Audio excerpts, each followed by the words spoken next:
The Lego Batman movie uses humor and the art of animation not just to make jokes, but to examine the core of the Batman character in a more direct and honest way than most other iterations. It gets right to the heart of the character by asking, what is Batman really afraid of? Don't you think it's time you finally faced your greatest fear? Snakes? No. Clowns? No. Snake clowns. We're talking all about it this week in Kaden's Movie Club. Spoilers ahead, so if you haven't seen it, beat it. The Lego Batman movie was made thanks to the success of the Lego Movie, where Lego Batman was officially introduced as a character. This is a song I wrote for Wild Style. Darkness. It's about how I'm an orphan.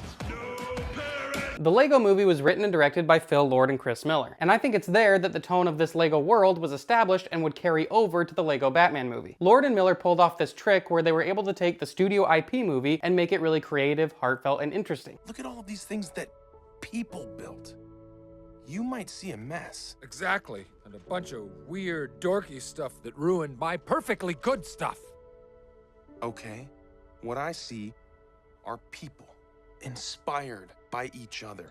They did that by using humor to simplify bigger concepts for its audience, which Lord and Miller knew would be kids and adults. For kids, the central question is, what does it mean to be special? For adults, it's how do I make sure that rules and restrictions don't squash the imagination and creativity of my child, or even my inner child? So when it comes to the Lego Batman movie, that same tone and structure was brought over and reapplied to the world of Batman, directed by Chris McKay. For this month of Movie Club, we've been looking at how different filmmakers approach the legacy character of Batman. Because the character is so well known, there's a pre-existing structure that these movies can play with, and they can rearrange that structure to offer unique takes on a familiar idea. But since the Lego Batman movie was a completely new medium, Chris McKay had even more tools to alter that structure that we know. Because live action can bend the rules of reality, but animation can shatter them entirely. For instance, we have this scene where Batman goes home after a long day of crime fighting.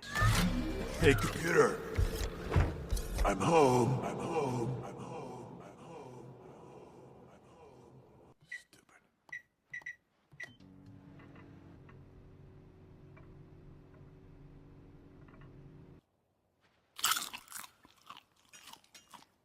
It introduces the idea that Batman is lonely, but it does it in a heightened way. A live-action version could find a way to portray that Batman is lonely, but probably not as quickly or comedically. And that exaggeration draws the audience's attention to what the story is focused on, which is Batman's relationship with the world, how he views himself, and how he views everyone else. There is no us. Batman and Joker are not a thing. I don't need you. I don't need anyone. You mean nothing to me. No one does. So Batman refuses to admit to Joker that their relationship is meaningful. He even takes it a step further and says that nobody matters to him. And we see that this is true as the movie continues establishing Batman's relationships. You know what doesn't matter? Because I have a double secret super password that unlocks the parental lock. You mean Alfred the Butler with 2 T's? I think that one of the most clever things that this movie brings over from the Lego movie is that idea that the audience will be both kids and adults, and the themes need to resonate with both. That's the goal of any family movie, but Batman presents a unique challenge as one of the superheroes that has often skewed a bit more adult, especially in big screen adaptations. No matter how old we are, we're meant to identify with the hero of a story. So through Batman, the story helps us to explore different types of relationships that can resonate with both kids and adults. Alfred represents guardians and parental figures. He is constantly trying to help Batman understand his negative emotions. But every time he does, Batman resorts to mocking Alfred or throwing literal tantrums. You're scheduled to go to Jim Gordon's retirement party. What? No, I don't want to do that. You're going to have a great time. No. You might meet some new people. No. And even make some new friends. No. No. Barbara represents our peers. Batman really wants to impress Barbara. He wants her to like him, but he only focuses on his side of the relationship, not really taking into account Barbara's perspective. We need to take what's good about Batman and marry it to actual laws and proper ethics and accountability. I hate everything you just said. Because my dream is for the police force to team up with Batman. Waiter. Wouldn't that be better? Robin represents the people that look up to us, kids, siblings, or even friends. Batman says all the right things to Robin, but it's careless. He fails to realize the gravity of his words and actions to somebody that thinks the world of him. But first, where's the seatbelt? The first lesson is, life doesn't give you seatbelts. Let's go.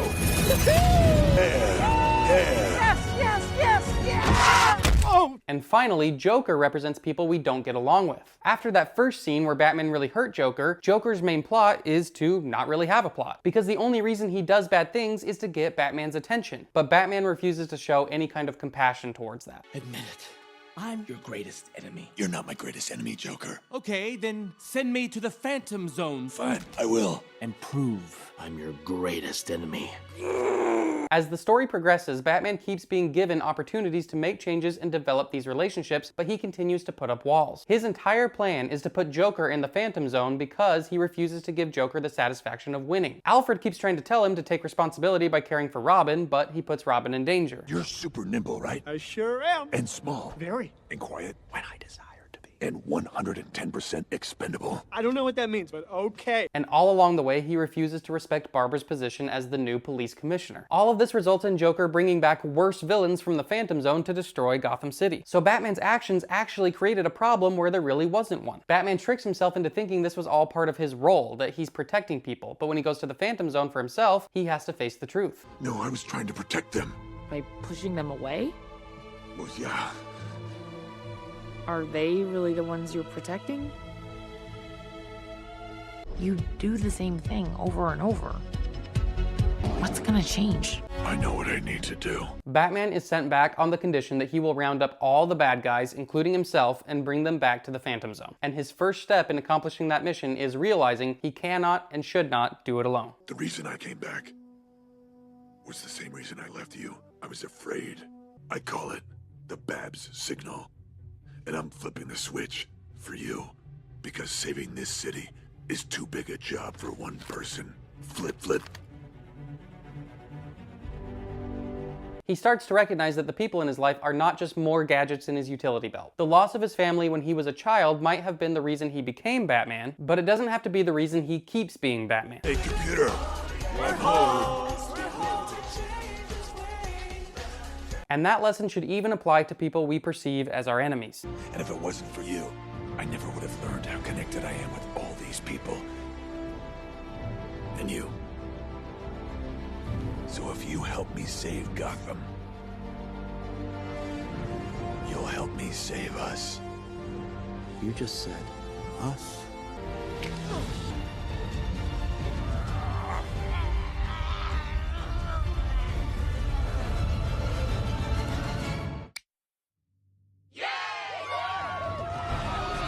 So just as the Lego movie did, we're presented with a couple central questions about what we fear in life. For kids, it might be, how can I be strong and confident in myself without disregarding others? And for adults, it might be, how do I prevent my painful experiences from defining my future relationships? And really, those are similar questions. Lego Batman combines the legacy of a character we all know with the tone and style of the previous Lego movie to present a story about confronting our emotional fears in life. We've all had painful experiences, but we can't let those experiences turn us into callous, arrogant people. We can't be afraid to continue loving, forgiving, and showing kindness to other people. Because as Batman shows us, pretending that we're fine doesn't actually bring us happiness. Embracing those around us does. And for our next movie, we're going to be taking a look at another animated adaptation with Batman: Mask of the Phantasm. But this is going to be just a little different. We always do movie club breakdowns on Sundays, but because this is technically a bonus episode that we included, we'll be posting this breakdown on Wednesday this week. And then we'll have our final movie of the month, The Batman, on Sunday. Mask of the Phantasm was released in 1993, but takes place in the same world as Batman the Animated Series. Before the Lego Batman movie, it was the only animated Batman movie to get a wide release in theaters. Now, if you didn't know already, the animated series is highly respected, and not just among Batman fans. It's often credited for pushing the boundaries of mature storytelling in TV animation at the time. The show has plenty of action and a few jokes for kids here and there, but it also covers plot points and themes that are often surprising to find in a show that technically was supposed to be for kids. For many fans, this is still considered the best iteration of Batman outside of comics, and Mask of the Phantasm often appears on Best Batman movie lists for that reason. And even back in 1993, it was asking interesting and deep questions about the character that still haven't been explored as much as this movie did, such as, what if Bruce Wayne finds a reason not to be Batman? So here's some questions to keep in mind while you watch. How do you think the movie characterizes Bruce's motivation to be Batman compared to other iterations we've watched so far? What do you think about the visual style of the movie? Does it feel dated or timeless? By the end of the movie, how do you think the story is painting Batman as a character? Is he heroic or tragic or some mix of both? So let's chat about the Lego Batman movie in the comments, and I'll see you back here next Sunday to discuss Mask of the Phantasm. And if you want to stay in the know about Movie Club, you know where to go.